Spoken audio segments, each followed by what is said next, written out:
Please welcome the hosts of Reply All, PJ Vogt and Alex Goldman.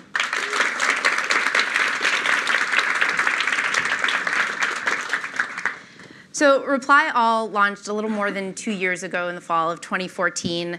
You were the second podcast at Gimlet after Startup, which was the podcast about the creation of Gimlet, the podcast that sort of eats its own tail.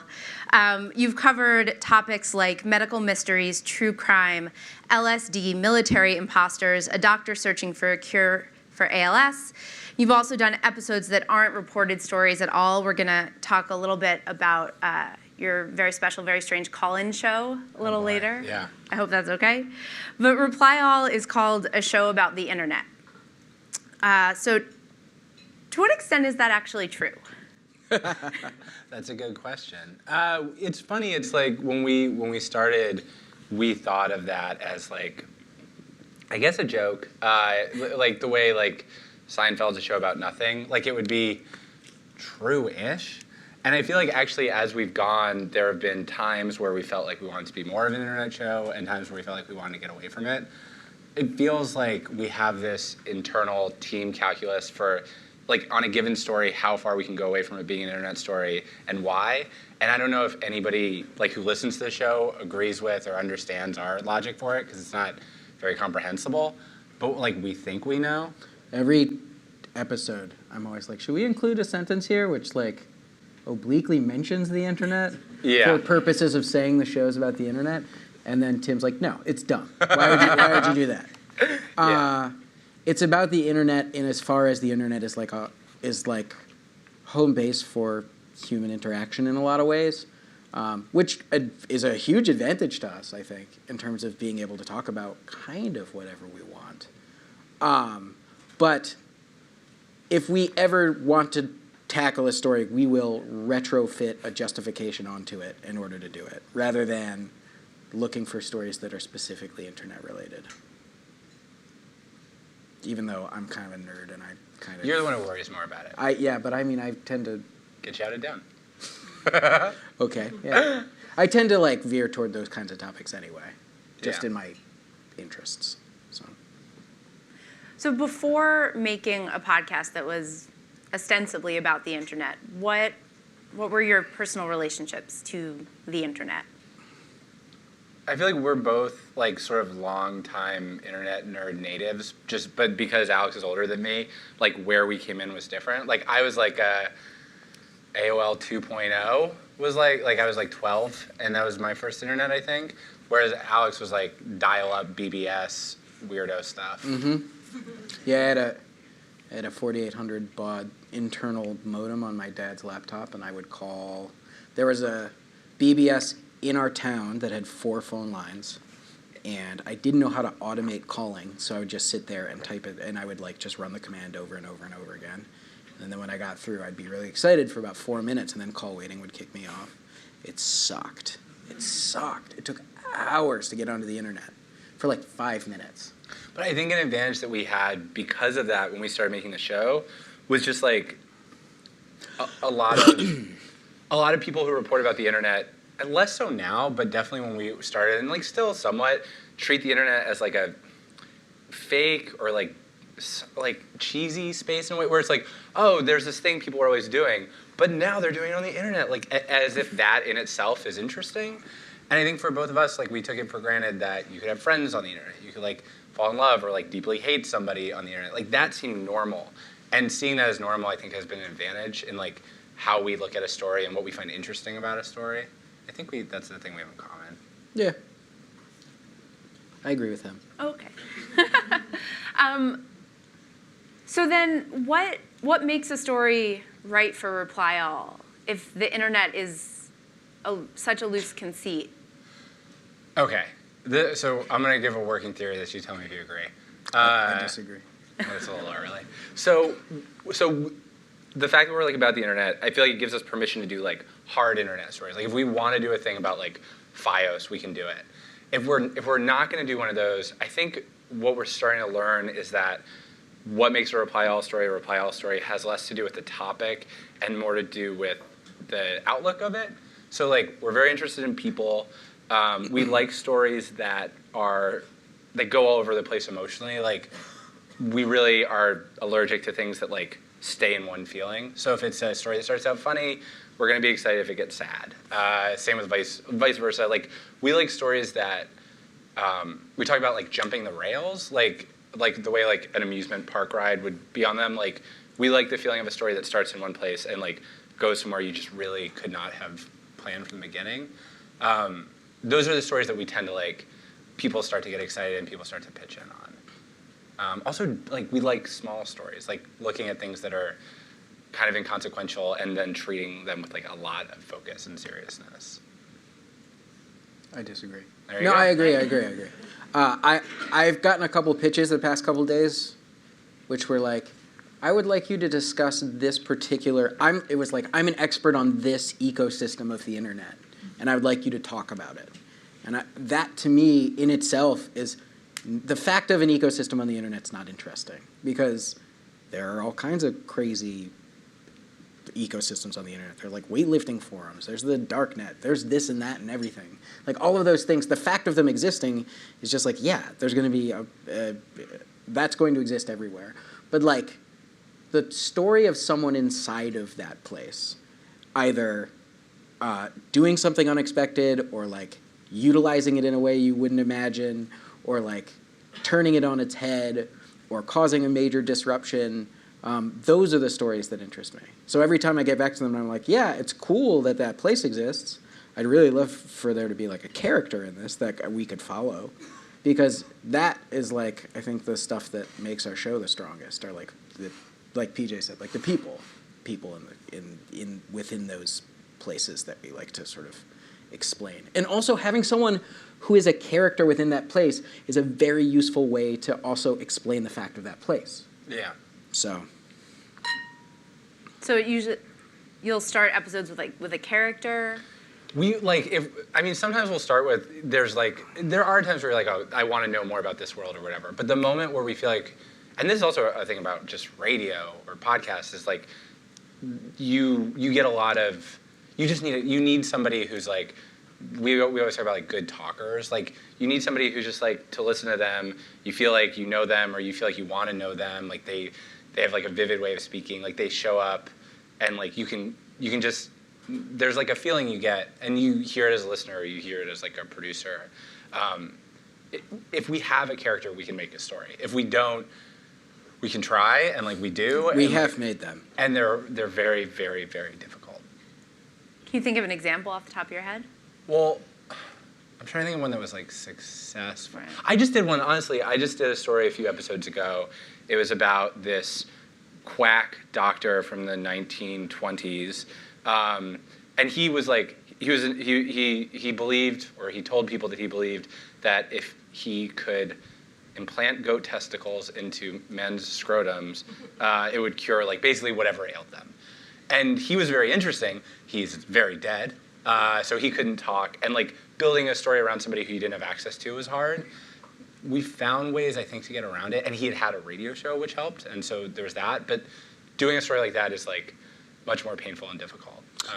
I have a real predilection toward stories about dead dudes. Yeah, you love it. And they almost never make it to the radio because I can't talk to them. And so I get secondhand stories that are not particularly reliable, but, oh man, they're always so, why are dead people always so interesting? I don't know, man. How far do you get sort of researching and reporting a story before you know that it's going to make it as an episode? We work on stuff a lot. Like, we are very willing to try stuff, and things will kind of, it's weird. Like a question people sometimes ask is like, how long do you typically work on an episode? And it's actually hard for us to tell, because you'll be interested in something, you'll try it, you'll push, and you'll ask the questions you can think of, and you'll talk to the people the person you talked to suggested, and you'll hit a point where you're like, this isn't enough, and I don't know what to add to it. And we'll shelve those things until either something changes, or we're so desperate that like, we're like, well, it looks a little bit better now.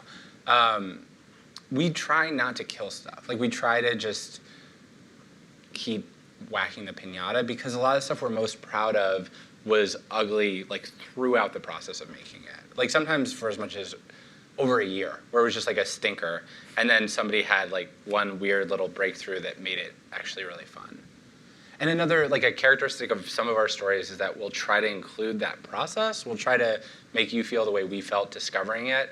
And so sometimes the ones that look bad, it can weirdly be a strength for them, sort of. Some you kill. Like some you're just like, this is never happening. Right. We also have a team where everyone sort of, you'll come up with like a larky idea. It won't work on first blush. You'll try to back away from it, and you have a bunch of people like pushing you off the diving board, basically, which is intimidating, but which is really helpful. When you guys first started working together, it was on another internet-adjacent podcast called TLDR. And that was that just the two of you? Was there anyone pushing you off the diving board there? That was pretty much just the two of us. Yeah, we'd get help from people occasionally. There were people who we would like share ideas with who were not, but like no one who was on the payroll. It was just us, basically. Yeah, and I mean, it was different because that show was allowed to. We could make it as short as we wanted, and it could come out as infrequently as we wanted. Mm-hmm. So we were much more. We killed a lot more things, which was great. Yeah, and we had episodes that were 6 minutes long, so that was also great. I really want to go back to that. I think it's late to do that. How did TLDR come about, and how did the two of you start making a podcast together? Well, we worked together on a show called On the Media at WNYC, and there was a content contest in the station where they were like, submit your ideas, and the winner will be given like the funding and the care to be made into a podcast.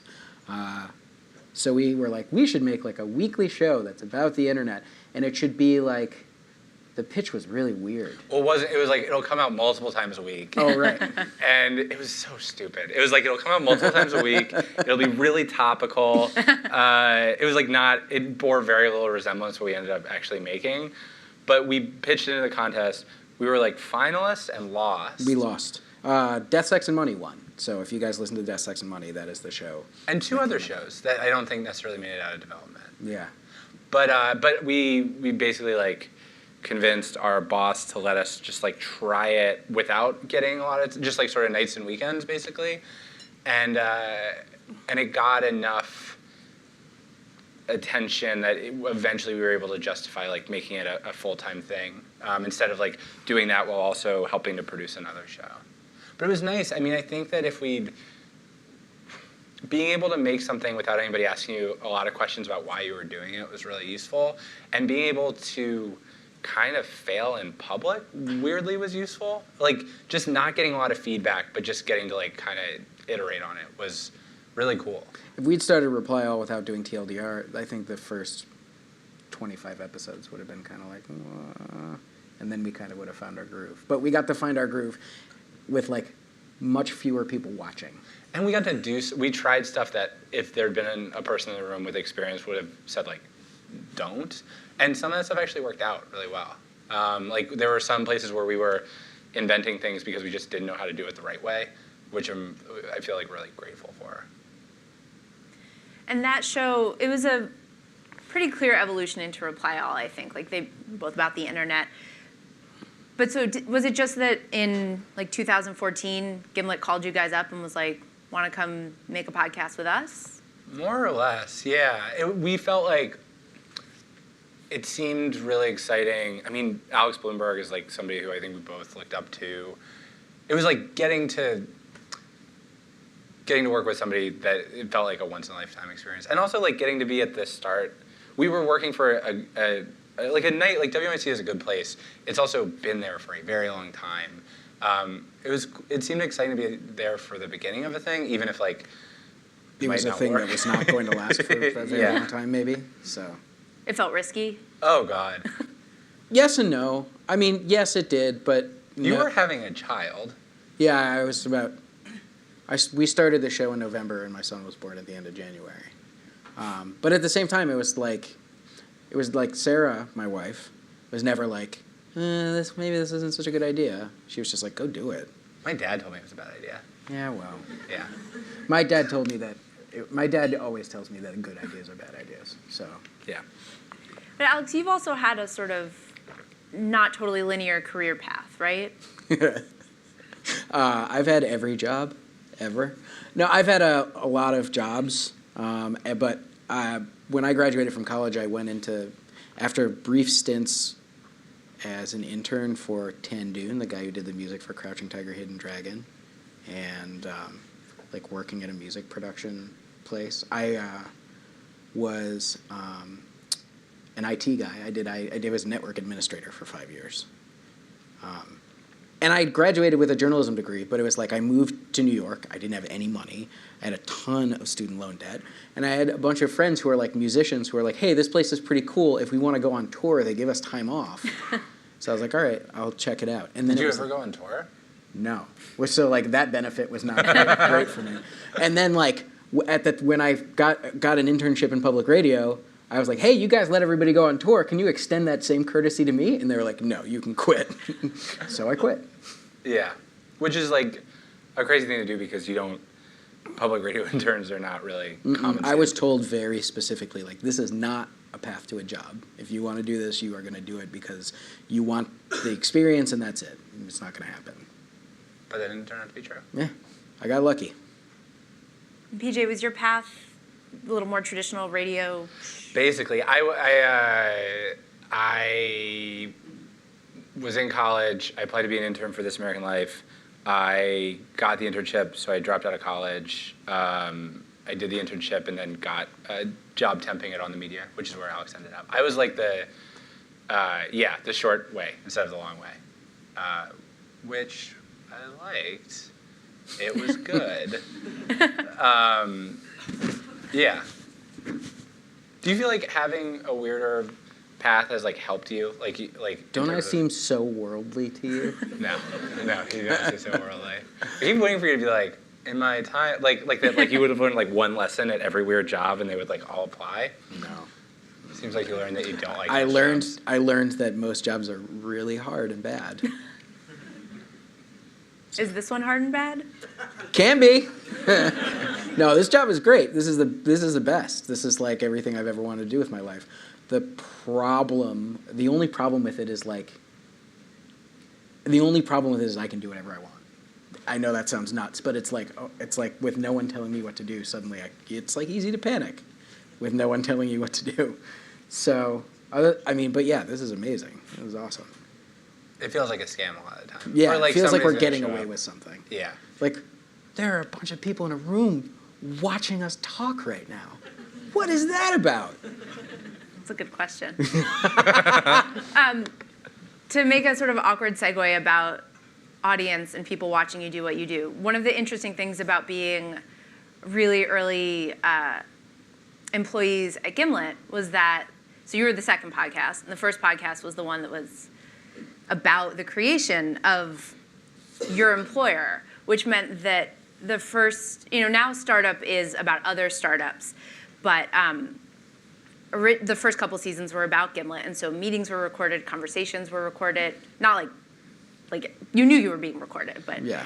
but a lot of things were public and had an audience. Yeah. Including some difficult things. Yeah. So first, when you joined Why? Gimlet, did you know that would be the case? Yeah, because Okay. literally, I think the first time, even before we joined Gimlet, like we would have meetings with Alex about like the kinds of negotiations you have before deciding to accept a job, and we'd be meeting at a bar or whatever, and he would show up with like giant headphones and like a big field microphone, and like it wouldn't turn on. Like you were like, okay, he's gonna like get a little bit, and then we're gonna really talk. But it was just the whole thing. And like if he started to put it down, and you said something like, but seriously, like I'm really worried about what do it mean to join a company in a warehouse that has no money and is crazy. He'd be like, wait, say that, wait, hold on. Like he really, anytime something bad happened at Gimlet for the first year, you knew something bad was happening if Alex had a microphone, which is interesting. What was that like? I mean, that sounds terrifying. I kind of got used to it pretty quick. Yeah, I mean, weirdly, it was helpful. Like, from the outside, it sounds like it would definitely be bad. And, like, there were times where you were sort of like, I don't know. Like I think the thing that was cool about it was like Alex is a really great boss, and one of the reasons he's a great boss is he really listens. Like if there's a problem and you tell him why you think it's a problem, he just like I've never had that relationship with anybody who had more power than me in a workplace. And the fact that he was doing this project, like, I think it made him more like that. Like, you'd be upset and you'd be like, tell me why you're upset. As much as you're like, I wish you weren't recording this, it also meant, like, he was going to sit down and think about it and, like, write about it. And, like, yeah, I think for the most part it helped. I think that there might have been more things could have gotten swept under the rug if somebody wasn't like, every time there's something bad, we're going to put all of our, like, organizational attention on it. I'll also say that I think that by the time we started, the first couple episodes of Startup were out, and like it was very clear to me that he was building like a relationship, like a trust relationship with the audience that like definitely could not be replicated at Gimlet now. Definitely helped us a lot because people like heard us screw up in like big ways, and we got to be like, look, this is who we are. We're trying our best, and here are the bad things we're doing, and here are the ways that this job is hard, and here are the ways that we want to do the thing that we can't do yet. And like that, I think was like, having our stuff out there in the world like redounded to our benefit in like a pretty crazy way. So I think the only downside actually was like people would listen to an episode, and it's like when you're watching a TV show, you're like, I fucking hate that character. Like people would feel that way about like me. And so that was weird. They're like, oh, you're whining too much. It's like, you're whining too much. Like, what was your week at work like? Were they telling you this? Oh, yeah. Yeah. Like at PJ Vogt, Yeah, stop whining. yeah. Mm-hmm. Yeah, a lot of that. A lot more with me, I think, than with you. mm-hmm. It's because you got a whiny voice. Yeah. So that's hard. Also, like, you're feeling things that are really intense, but people don't necessarily listen to podcasts the moment that they're happening. And so there's this weird, like, emotional lag where whether someone's being, like, angry or supportive, they're like, oh my God, I just heard, are you okay? And you're like, that was 8 months ago. Like, I don't remember anything after For like a a week. year afterward, people were like, well, how's your foot fungus, PJ? Yeah. Yeah. Do you also get a lot of very candid listener feedback to your own show? Yeah, we do. I think it's a thing about podcasts. I think it's just people really feel like they know you. And the weird thing is like I think they more or less do. Like that's what's weird. Like there are people who like me or don't like me the way people in my life like me or don't like me, and it feels, I don't know, like when we were just writing online, when we were blogging, and people would have a problem with me, I was like, whatever. Like this is just your weird projected idea. Now there's more people where I'm like, yeah, I think you don't like me. I don't know why you keep listening to the podcast, but like I see you, like I get it. It's strange. There are a couple of very sort of standard complaints we get about the show. That we say like too much is one. But I'd say that people who are candid, a lot of times I try to not get super defensive and actually hear what people have to say, because a lot of times there's some element of it that's useful to me. But it doesn't mean that like the 140 character format of telling people how you feel about them is super sensitive. So that's not great. But yeah, I mean, yes, people are very candid with us about how they feel about the show, or us as people, because we as people appear frequently on the show. You know? It's also like I know it from listening to other podcasts where I feel like the podcasts I like, I have a relationship with the host where they're like a friend. In that, I get annoyed with that. Like, where I'm like, you're doing the thing again, or whatever. Like, I think it's a kind of intimacy. It's just a very weird kind of intimacy because it's mostly one way. I mean, not totally, but yeah. Yeah, it's pretty much one-sided. You know, people are hearing your voices. I mean, something I always think about with podcasts is I listen to them on headphones most of the time, so it's like the host's voice is inside my head. Yeah. Which is very I don't think there's intimate. another thing like that in terms of intimacy. Like even, I guess sometimes I feel that way reading a book. Like you're just spending so much time in another person's imagination. But yeah, it's strange. It's very strange. And like, I don't think the strangeness really goes away. Like I feel that as a listener. Like, yeah. One of my favorite things about listening to podcasts is when you can hear the room. Like some podcasts that I listen to that are like recorded at home, like when you can hear their cats or their roommates coming and going, or like Rape. what? I mean, usually they stop to note it. It's not What like they're podcast are you listening to where you hear they the do that on cats? Chapo Trap House all the time. Oh. And then like on like Comedy Bang Bang, where like the engineer is in the room, Yeah. and occasionally they'll be like, "What?" Like there was one a couple not too long ago where like the engineer actually was obviously watching football and accidentally turned the sound on the football game he was watching, and like there was like they like laid into him for like 15 minutes, and it was so satisfying and so funny. I just like love that. That is the thing that feels truly intimate to me. Like, yes, they're in my head, but like I'm also in their house or in their studio. Like I'm there. Yeah. One of the ways that you guys will sometimes structure episodes is that one of you or another one of the producers like reports the story, and then you bring it into the studio to tell the other person about it, right? How authentic is that sort of sense of freshness and surprise, or how, like, because if you're doing it that way, I always wonder, what about collaborating on the reporting process? It's very so- authentic, and it's just such a pain in the ass. It's so annoying. No So idea. you're Yeah. like, I have to go report this one entirely without PJ. See you in 3 months. Yeah, I mean, we will, like, I know that Alex is working on 2 stories that I don't know anything about. The other thing is that the thing that is constructed about those conversations is oftentimes it will be like 2 or 3 of them and presented as one. So sometimes like, we call it a dump. And Alex he'll tell me he'll fill me in on like the first half of the story he's reported. And so then we have my like authentic reactions and surprise, and I can contribute ideas. But then he goes off and does more stuff that he can't tell me about. But the dump also really a lot of times helps sharpen the idea and like helps direct my reporting. So like we'll do a dump and then we'll be like, well, you're the questions you ask, because you are the surrogate for the listener, are the questions that help me figure out like, whoa, I should follow this path because it's obviously very interesting. Yeah, it's fun. I mean, the I'm going to tell you about a thing you don't know format is like definitely a venerable radio format. I think what is different about us is that we really do try to preserve surprise and like not know something about it. It's such a pain in the ass. Yeah, we sit in the same office. So like to do that, we actually, one of us has to leave the room, or I have like, it's usually with our executive producer, Tim. So we will like go to another office and be like, let's map this out. This is what I'm going to tell him.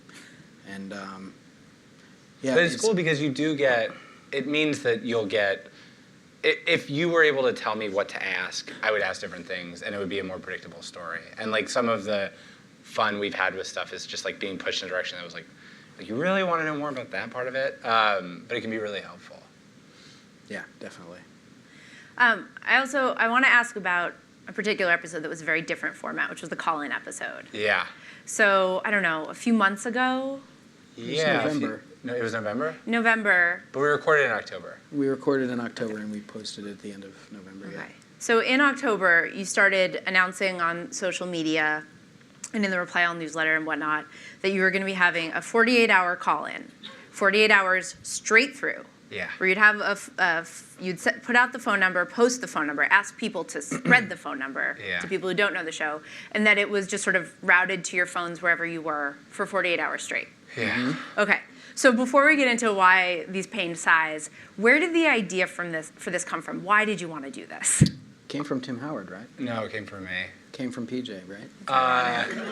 We get excited about doing things where it's like we're not going to know. We're going to try an idea where we won't even know what it is until we do it. Like we did an episode a year before where it was just a day in New York, and so it seemed like that. I thought it'd be funny if we just were a call-in show for a day. Like it just seemed funny.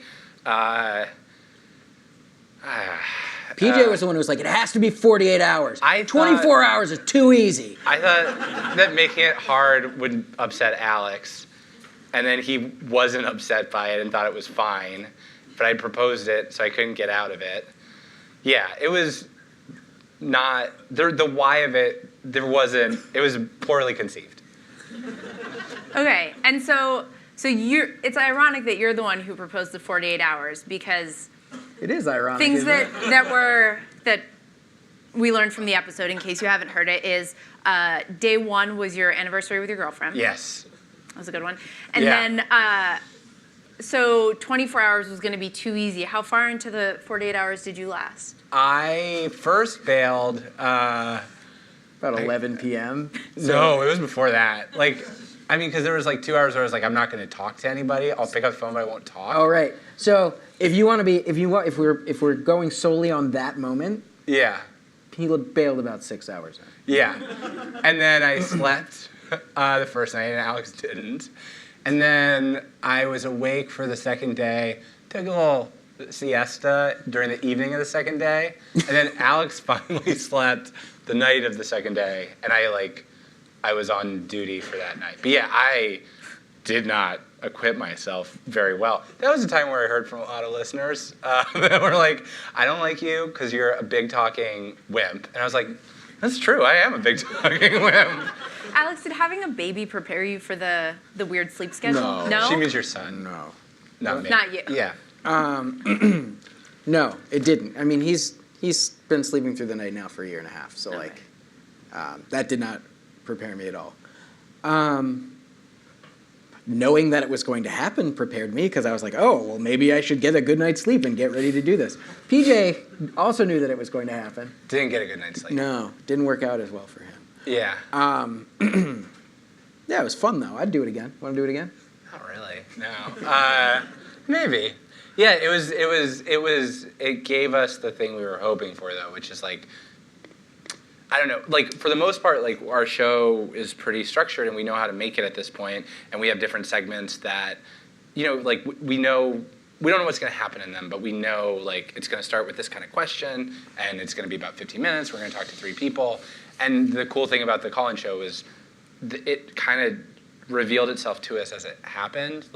There were thematic, through lines that were happening in some of the calls, and, there were things that were funny that started to repeat, and you felt like you were watching something form instead of forming something in a real intentional way. There was very little planning we could do, and I don't think we even did some of the things we probably could have done that would have been smart. There was one weird response we got to that was why didn't you guys take shifts? You could have very easily done this. And I was like, the whole point was the design of this was to break us. It wasn't we were let's think of a cool way to get around to having to do this hard thing. Yeah. The design was let's do an impossible thing, and it'll be funny because we won't be able to do it. Yeah, we kept talking about that watching it fail was going to be the best part. It was not the best part, but that was the idea. What was the best part of it? We got some really amazing, thoughtful calls and from people who I was just shocked at the trust people put in us, honestly. Yeah, I think one thing that we didn't know we wanted that ended up happening was we had a lot of phone conversations with strangers that felt like phone conversations you would have talking to a friend late at night, when you're driving somewhere, that intimacy. And I don't think we knew to hope that would happen, but it really did. For me, the second night, talking to people, also it was cool because if you're awake long enough, you're getting people who are getting dressed in Germany, on their way to work, and it felt really nice. It felt very strange and very nice, very tiring. Definitely tiring. The other best part was Alex on the first night just lost it. It was just listening to someone with space madness. It was really enjoyable. It is. If you haven't heard it, it's a really lovely episode. One of my favorite things is the cheat that you use to sleep, which is to ask the other person to keep their phone to not hang up. Yeah, but the guy didn't do it. I was like, there's this whole thing where Alex was negotiating with this bro. I'm like, listen, I'm not gonna make it, but if you can just put your phone up to a speaker or something. And he's like, my girlfriend already thinks this phone call's super weird. It's 1 a.m. here. And then there were 2 people on the line because we were having a technical difficulty where 2 people were on the line. And the other guy was like, come on, dude, do it! But he wouldn't do it. But that's because he was at the airport. He was about to get on a plane. Oh, yeah. And then I was like, no, it's okay. You can't force him to do it. I'll keep going. You asked those guys where they were from like 3 times. Yeah, well. I think it's important to add at this point you were sleeping soundly. Oh, it's great. Yeah. That's a fair point. I watched Your Crazy Ex-Girlfriend. It's really You're good. so- You were awake? Well, I couldn't And fall also- asleep right away. I'm just learning this now. I'm not happy. I'm sorry. I'm sorry that I made that happen. We're going to open things up to questions in a minute. So we have microphones in both aisles. So if you would like to ask a question, please line up. But I'll just ask one more question. What podcast do you guys listen to? You already mentioned Comedy Bang Bang. What other podcasts do you love? Who's making cool stuff? Go ahead. I feel like when people ask, I always wish I was listening to things that were more like obscure or like avant-garde. Like I listen to like This American Life and Radiolab and Startup. Like I've listened to the big shows that people like. We both like comedy podcasts like a lot. Like You Made It Weird, which is like sort of a much goofier WTF. Comedy Bang Bang. Like Alex really loves this show called The Bone Zone. Why do you have to say it like that, man? It's not a great title. It's way better. I mean, that's true. It's not great. What were you gonna say is better than? Nothing. It's not. I feel like so much of my podcast listening is like, it's like time for that I can tune in and out. Like I like things that where like I don't have to be focused on it the whole time. Because I focus so much on my own podcast. So like, yes, comedy podcasts, especially like improv comedy podcasts. Hello from the Magic Tavern, I like a lot. How Did This Get Made? I like the Gilmore Guys. Oh, yeah, all right. I have really enjoyed There Goes the Neighborhood, the WNYC podcast about gentrification in New York City. It's really good. It's really good. And then actually KQED just did an atrociously named podcast called Queued Up. Why is that Like so cute. bad? Q''ED up. Because it's from For- KQED. Oh, okay. Yeah, that could be better. But it is also it's about the sort of like the way that San Francisco has priced out so many people that they've moved to suburbs and how like the previously white suburbs have dealt with. It's such a weird dystopia that's like we're making every city unlivable, but then making like really good podcasts about it. Well, whatever works, I guess. I don't know that works. Yeah, it is that yeah, the world is terrible, but it's nice that But the someone's podcasts are great. documenting. Yeah. So those are both really good, and yeah, I don't know. The Bone Zone is good, guys. It's really good. What is the Bone Zone about? Yeah, what is the Bone Zone about? I mean, Okay. how good is that title? Is it accurate? It's it's like two guys who just. It's the Jerky Boys. It's a little better than the Jerky Boys. It's two guys who make prank phone calls. They call Hugo boss and try to boss people around. They call Hugo boss and try and boss people around. They call Red Lobster and say, do you guys have the lobster on lobster anymore? And when they say no, they're like, can I get you to put one lobster on top of another lobster? I'm trying to think of some other ones. They called a bunch of places for a while asking if Tony Rice was there, and when they'd say no, they'd be like, you just got pranked! That's funny. Yeah, really funny. Definitely not for all tastes. Definitely not good. But I like it. Yeah. That works. All right, let's open up to questions. We'll start over here. Hi, thank you for coming. Yeah, thank you. So you host a successful podcast on a growing network. What's become easier for you to do as Gimlet has grown and your show remains successful and popular, and what's become harder for you to do?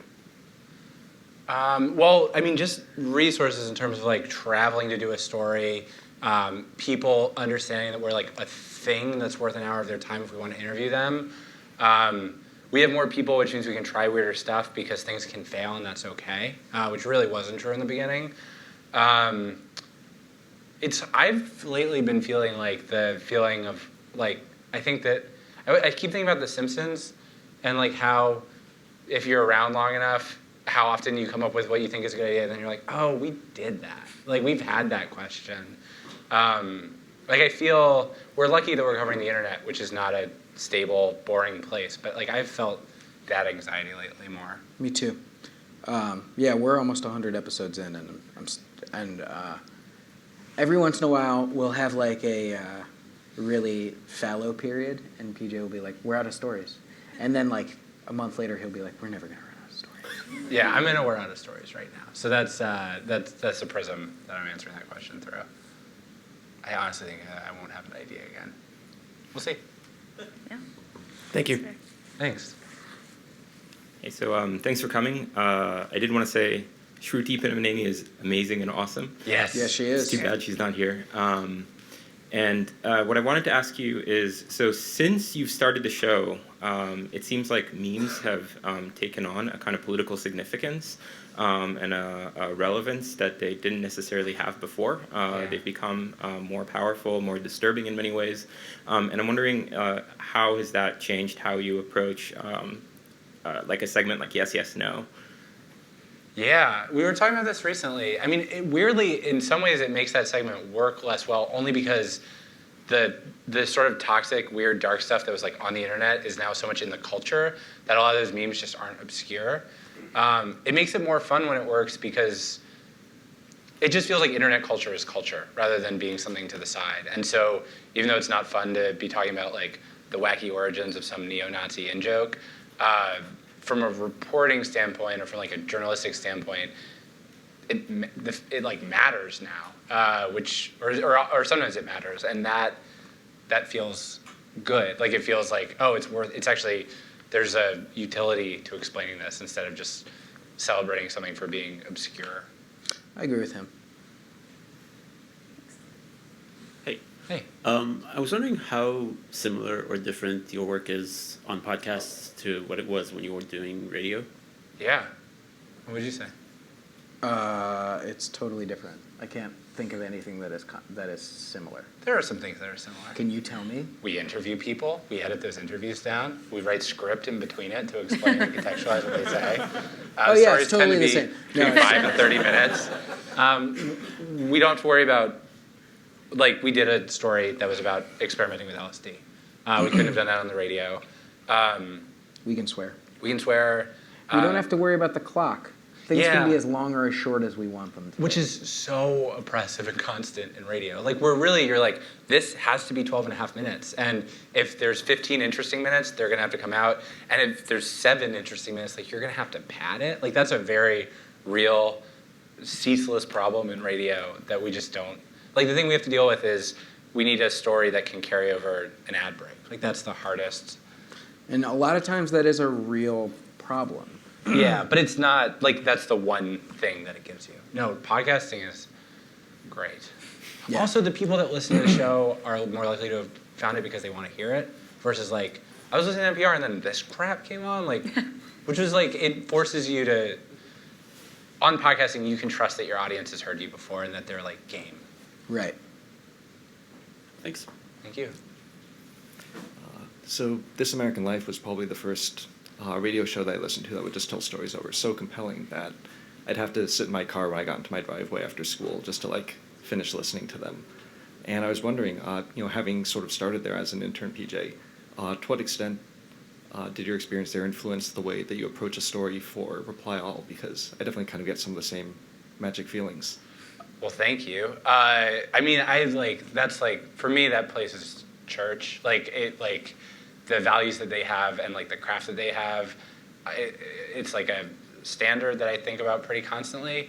I think that there's a mode of story that I'll report on Reply All that feels like me doing my best to like do an homage to what they do. Like the Brinkley story we just did, like, it's like written, it doesn't rely on like Alex and I's conversation. Those stories feel more to their thing. Tim, who is our editor and executive producer, like just the brilliant person on staff, he's always pushing us out of it. Like he's always pushing for like more of me and Alex, or like he's like, stop writing so much. Like he hates writing. I love writing. But I still think, like, I still just listen to that show and I'm just like, how do you guys do this? It's so crazy. They're so good and they do so many different things and they do them so well. It's not fair. Yeah. Hey guys. Hey. So being at a technology company, and more specifically a technology company that has its hands pretty deeply into advertising, it's hard for me not to look at podcasting through kind of a technology lens. And a lot of times I look at podcasts and I think about how primitive of a technology it is, with things like pre-recorded ad breaks and I don't know what type of listener attribution statistics you're able to get and things like that. None. That's what I figured. Not true. Very little. You know, like aside from, subscribers on iTunes. And so Can't even get that. I love podcasts because I love the content. And I've at times wondered, is the primitive technology holding back content producers from maximizing their revenue streams in a way that might threaten this thing that I really enjoy? It's shuffling along. It's getting better. We dynamically insert the ads in our show now. So you can yank them out. We can resell ads on our back catalog. Like, we have that capability, which is huge in terms of monetization. With respect to like being able to like chart our listeners, right now it's like our ratings are probably about as accurate as like Nielsen ratings. Not like we have Nielsen families, but like we know who downloads it, or we know when it is streamed to someone. So we get like a number of people who have downloaded and streamed it, and that's like total downloads for us. We don't know. I mean, we also are on Spotify, which has like pretty detailed information about when people start listening and stop listening. But other than that, we don't have that information. However, I am told that in the next couple weeks, we will be able to tell if anyone is listening on iTunes at what point they stop listening, which is like very exciting. But if people are only listening for the first 4 or 5 minutes, that's kind of terrifying. But yeah, I think that slowly the technology is catching up. I don't know what that means for like the future of RSS feeds and things like that, but very slowly. I think mostly since like Serial blew up, people were like, oh, there's market here. You should probably figure out ways to better monetize this. And once that happened, like dynamic ad insertion, stuff like that started happening. So slowly but surely. Part of what's nice about them, though, is that they are just these files that once you get them on your phone, they're yours, and you can fast forward and stop and pick it up wherever you want. Works on the subway. Right, Yeah. Exactly. So there is something to be said for the primitiveness of them. In terms of the development of monetization, but also like the information that you're able to get about your listeners, to what extent does that bridge the divide between podcasts that are either coming out of big public radio organizations or big podcast networks versus independent podcasters? Because one of the great things about podcasting is that you just need a microphone and a tiny bit of hosting, and you can have one, but there's also these big institutions that continue to grow.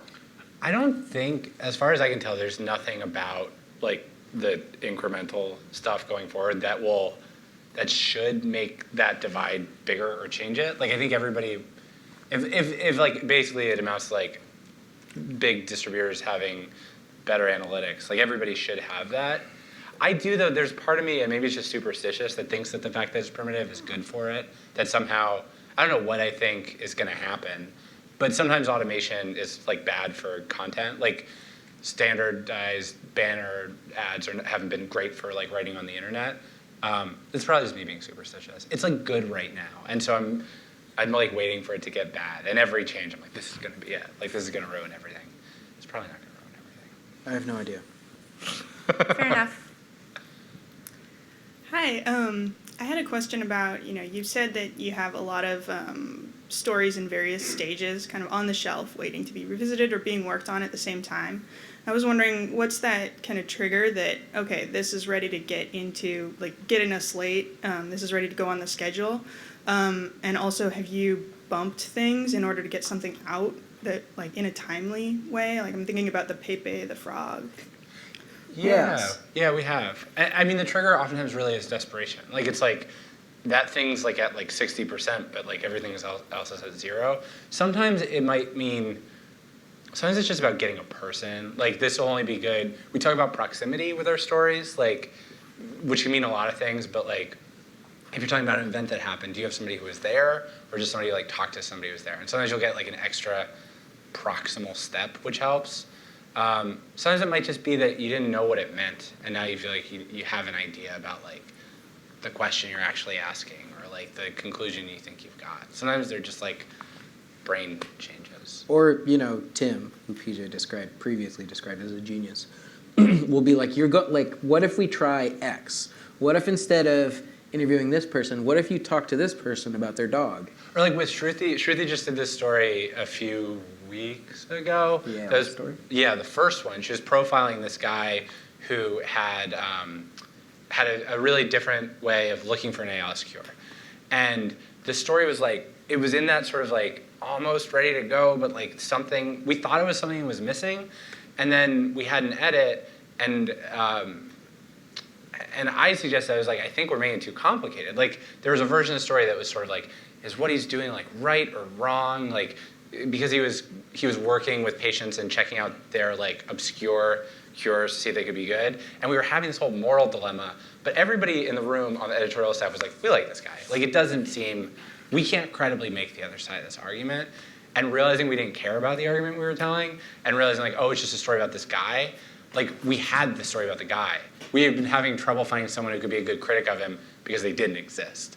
So sometimes it's like simplifying. And Tim's really good at being like, you think your story's like these 7 things, it's that thing. Just like take the interesting part and like get out of here. And that story was originally going to run the week that we ran that episode about Pizzagate, because Pizzagate just became a thing. Right. So like, I was like, and Shruti was like, I'm having trouble with this. Like, I'm really grappling with this story. Can you come up with something? And I was like, And then we did that yes, no about Pizzagate.